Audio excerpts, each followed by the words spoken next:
그래서 질소에서는 두 가지를 꼭 강조해서 생각을 하셔야 되는데요. 첫 번째, 질소를 주는 시기. 어쨌건 성숙기, 꽃이 피고 나서 생식생장기에는 질소 양을 줄여야 된다. 20%, 30% 수준으로 줄여야 된다. 네, 안녕하세요. 농사백단입니다. 질소의 오해 부분을 좀 말씀을 드리고 싶어요. 다시 한번 좀 잘 봐주셔야 돼요. 질소가 우리가 2단계, 3단계라고 하는 꽃 피고 나서 수확하기까지, 그러니까 천연적인 생식생장기예요. 이때 질소가 30% 들어갑니다. 초기에 40% 들어가는 것보다 적은 양이긴 하지만 분명히 들어가야 되고요. 들어가는 이유는 저번에도 말씀드렸지만 이 시기에는 더욱더 광합성이 중요하기 때문이에요. 농가분들께서 이 시기에 질소를 하나도 안 넣어주시려고 하죠. 왜 그럴까? 도대체 왜 그런 걸까를 생각을 해봤는데 전 이렇다라고 생각을 합니다. 요거 요소라고 봐주시면 될 것 같고, 암모니아태 질소, 질산태 질소라고 봐주면 될 것 같아요. 요소태 질소는 가스 분해되면서 암모니아태 질소가 되고요. 암모니아태 질소는 질산화 과정을 통해서 질산태 질소가 되죠. 이 가스 분해 과정은 결국 물이랑 만나는 건데 물 말고 효소도 필요합니다. 유리아제라는 효소가 필요해요. 그래서 요소 같은 경우를 그냥 물에 탔다 그러면 요소수 이거 차에 넣는 건데, 아무튼 요소 물이 된 거지. 이거 자체로 작물이, 그러니까 요소는 알갱이인데 요소를 물에 넣으면 알갱이가 아니라 뭔가 수용액이 됐으니까 더 빨리 흡수되지 않을까? 입자의 성상상 그럴 수는 있지만 얘는 아직까지 요소태 질소인 겁니다. 물에 충분한 효소가 없으니까요. 그리고 암모니아태 질소는 이제 질산화균 때문에 질산화가 되면서 질산태 질소가 되고 이제 얘가 흡수가 되는 거죠. 근데 대부분의 한국 농민분들께서는 이 친구 암모니아태 질소 혹은 이 친구 요소태 질소를 뿌리셨던 거예요. 지온이라든가 함수율 혹은 밭의 비옥도, 왜냐면은 이제 분해 과정에서 어쨌건 균들이 필요하니까요. 질산화 균들이 필요하니까. 지온, 밭의 온도, 그리고 함수율, 밭의 습도, 수분 함량, 그리고 밭의 비옥도 정도에 있어서 큰 차이가 나긴 하겠습니다만, 요소태 질소가 암모니아태 질소가 되고 암모니아태 질소가 질산태 질소로 되는 과정이 꽤나 오래 걸립니다. 요거는 사실 답이 없어요. 왜냐면 계속 말씀드리는 것처럼 이 세 가지 인자가 작용을 하니까요. 온도도 작용을 하고 습도도 작용을 하고 비옥도 작용을 하니까. 하지만 제가 생각했을 때는 2달에서 3달 정도 통상적으로 봐주시면 될 것 같습니다. 바꿔서 얘기하면은 우리가 포도 같은 경우를 수확하는 시기를 9월 정도라고 생각을 합시다. 9월 정도라고 생각을 했을 때 그러면 8월 달이나 7월 달에 들어가는 질소의 양은 정해져 있단 말이죠. 아까 전에 표에서 보신 것처럼 줄여야 되기도 하고요. 들어가긴 해야 되지만 줄여야 되기도 하고, 그리고 그 시기 같은 경우는 아무리 비가람 재배를 한다고 하더라도 습도 자체도 높고 고온 다습한 날씨들이 지속이 되면서 작물들이 좀 웃자랄 수 있는 환경 조건이 조성이 되니까 질소 같은 경우는 의식적으로 더 줄이려고 하죠. 맞습니다. 다 맞는 얘기인데, 지금 이 요소태, 암모니아태 질소를 초기에 많이 썼다라고 할게요. 그러니까 지금 7월 달로 가정을 하고 한 5월이나 6월 정도, 이때는 한참 질소 많이 쓸 때잖아요. 5월이나 6월 정도에 질소를 많이 썼다라고 하겠습니다. 근데 대부분 이 친구들이 요소태나 암모니아태라고 하겠습니다. 그러면 6월달, 5월달에 뿌린 요소태, 암모니아태들은 본격적으로 분해가 되어서 본격적으로 샤인머스켓이 흡수 가능한 형태인 질산태가 되기까지 2달이라고 가정을 한다면 비로소 7월 혹은 8월이 돼서야 샤인머스켓이 흡수 가능한 형태로 변환된다는 겁니다. 이 시기에 질소가 땅에 많다라는 것은 굉장히 안 좋은 측면으로 작용을 하겠죠. 자, 그래서 여기서 정리해서 알아야 되는 건, 질소는 공급하는 시기도 굉장히 중요하지만 그것보다 더 신경을 써야 되는 건 흡수가 가능한 형태로 변환되는 시기라는 겁니다.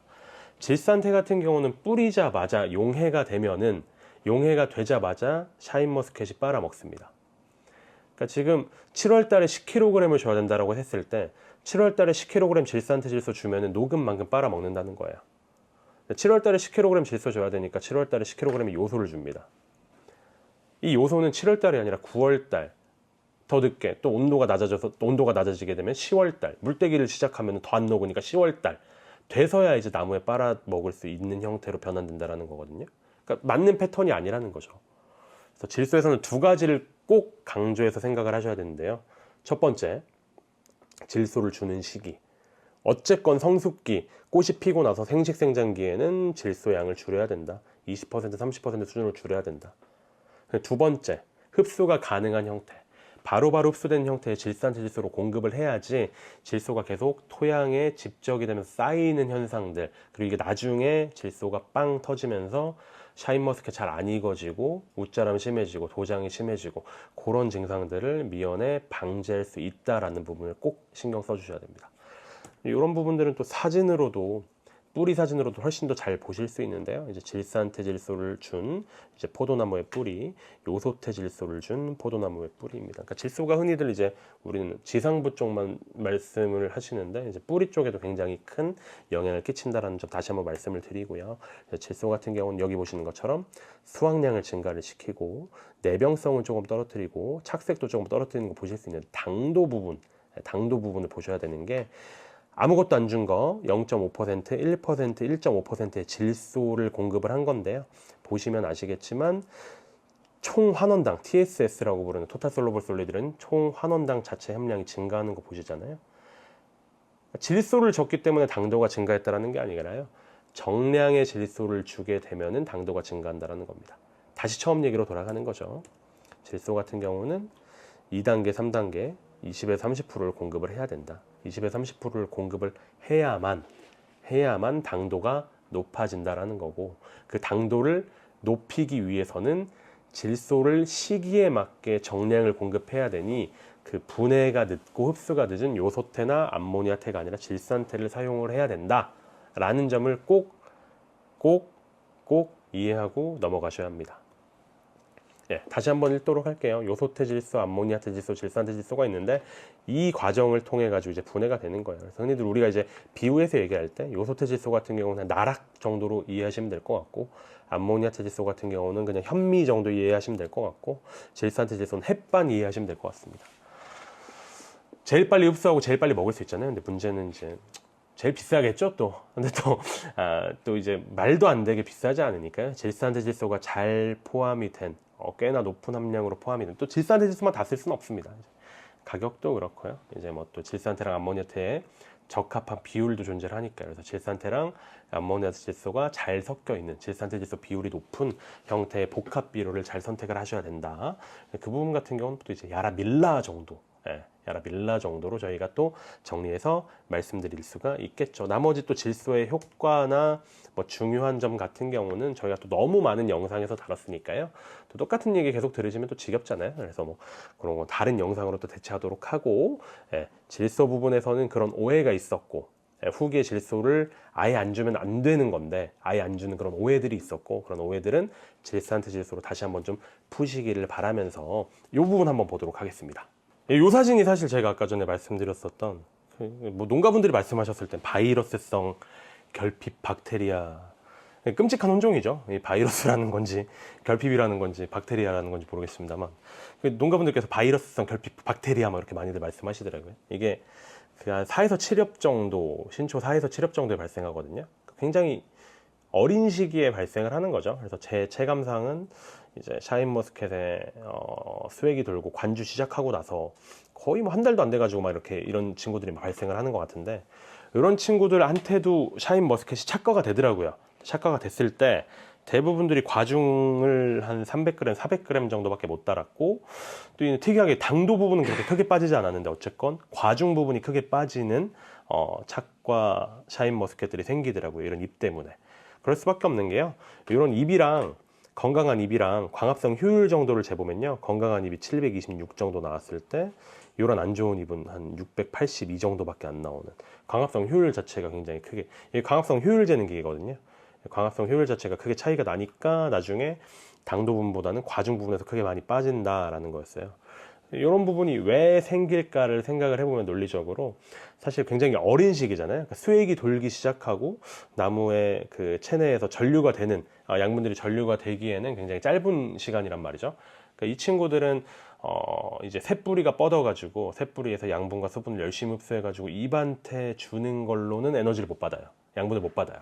이 친구들은 저장되어져 있는 에너지, 저장되어져 있는 양분들을 활용을 해가지고 발화를 하는 거고, 잎을 전개를 하는 거겠죠. 그러니까 그 저장된 에너지, 저장된 양분 자체가 부족하다라는 겁니다.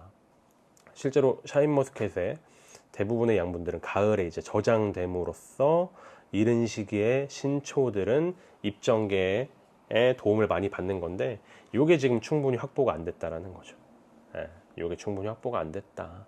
이게 충분히 확보를 시키기 위해서는 저장 양분이 중요하겠네요. 양분이 저장되는 부분은 어쨌건 숲이, 그리고 뿌리, 그리고 눈 이런 데서 저장이 되니까 잎눈 정도의 양분을 충분하게 저장시켜 놔야 되고요. 잎눈에 저장되는 양분은 대부분 질소, 인산, 칼륨, 마그네슘, 그리고 뭐 미량 요소들이 좀 있긴 한데 어쨌건 질소, 인산, 칼륨, 마그네슘 정도가 잘 저장이 된다라고 합니다. 잎눈에는. 그럼 잎눈에 질소, 인산, 칼륨, 마그네슘을 충분하게 저장시켜 놓기 위해서는 질소, 인산, 칼륨, 마그네슘이 들어있는 형태의 복합비료를 수확하고 나서 공급을 하실 필요가 있는 거죠. 실제로 수확하고 나서 그런 형태의 복합비료를 공급을 하신 분들께서는 요런 거, 바이러스성 결핍 박테리아라고 부르는 요런 증상들, 한 4에서 7엽 정도가 작아지고 외화되고 경화되는 요런 증상들이 굉장히 많이 감소를 합니다. 그래서 저장 양분이 굉장히 중요하다라는 부분인데, 그럼 저장 양분을 공급하기 위해서는 복합비료가 중요하다라고 말씀을 드렸는데, 그 형태에 대해서도 좀 신경을 써야 돼요. 잘 생각을 해보세요. 어쨌건 수확하시고 주실 거잖아요. 수확하시고 주시고, 뭐 해년마다 좀 기온이 다르긴 하지만 샤인머스켓이 어쨌건 첫설이 맞으면은 낙엽이 급속도로 지지 않습니까? 그러면 수확하고 나서 낙엽이 질 때까지의 기간이 길진 않아요. 짧죠. 이 짧은 시기에 그러면 분해라던가 흡수가 느린 형태의 복합비료를 주는 것들이 실제로 저장 양분을 충족시키는 데 도움이 될 거냐? 아니죠. 양분이 저장되는 부분은 뿌리뿐만 아니라 눈, 숲이 부분에도 저장된다라고 했고요. 그렇기 위해선 저장 양분이 이동을 해야 되지 않습니까? 저장 양분이 뿌리를 통해 가지고 눈까지 이동을 하기 위해서는 어쨌건 증산작용이 필요합니다. 증산작용이 필요로 하는 그 잎이 달려 있어야 된다는 얘기잖아요. 잎이 달려져 있기까지의 그 짧은 기간 동안 양분이 눈까지 이동을 해야 하고 양분이 숲이까지 이동을 해야 하니까 분해도 빠르고 흡수도 빠르고 이동도 빠른, 굳이 질소로 예를 들자면 아까 전에 요소태, 암모니아태, 질산태 중에서는 질산태라고 할 수 있겠네요. 그러니까 질산태 형태의 복합비료, 질산태 형태의 복합비료를 써야 되는 이유가 두 가지가 나온 거죠. 첫 번째로는 질소 컨트롤 때문에, 질소를 주는 시기를 컨트롤하는 게 아니라 질소가 이용 가능한 형태로 변환되는 시기를 컨트롤할 때 질산태 질소가 제일 편했고요.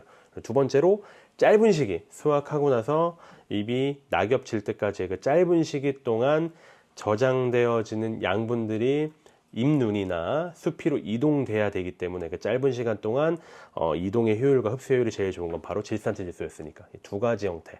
그래서 밑거름과 그리고 감사시비 형태일 때는 질산태 질소를 꼭 한번 쓰셔야 된다라는 점을 다시 한번 강조드려서 말씀드리도록 하겠습니다. 이제 인산 부분 넘어가도록 할 텐데요. 사실 질소 부분에서 벌써 영상이 두 가지가 나오네요. 그죠? 영상이 좀 길어질 것 같아서 일단 질소 부분을 말씀을 드리면서 여기서 영상을 마무리할 거고요. 질소 부분에서는 꼭 기억해 주셔야 되는 게 질산태 질소인 겁니다. 두 가지 형태 때문이었죠. 일단 첫 번째 같은 경우는 계속 말씀드리는 것처럼 질소를 이용 가능한 형태로 주는 시기로, 이용 가능한 형태로 변환되는 시기를 컨트롤하기 위해서 생식생장기의 질소는 필요하다. 영양생장기보다 줄긴 하지만 필요하다. 그래야지 달아진다. 생식생장기의 질소가 정량 들어가야지 달아진다. 근데 질산태 질소가 아닌 형태의 질소를 쓰면은 생식생장기에 정량이 들어가는 게 아니라 과량이 들어가게 되니까 덜 달아지게 되고 우짜람이 심하게 된다라는 측면 첫 번째. 그리고 두 번째, 신초가 건강한 신초를 확보하기 위해서는 저장 양분이 굉장히 중요한데 그 저장 양분을 저장할 수 있는 기간이 포도는 짧으니까 그 짧은 시간 동안 저장하기 위해서 질산태 질소를 쓰셔라. 이렇게 두 가지 측면만 기억해 주시면 될 것 같고요. 영상은 여기까지 찍고 다음 시간에는 또 샤인머스켓과 인산 부분으로 찾아뵙도록 하겠습니다. 시청해 주셔서 대단히 감사합니다.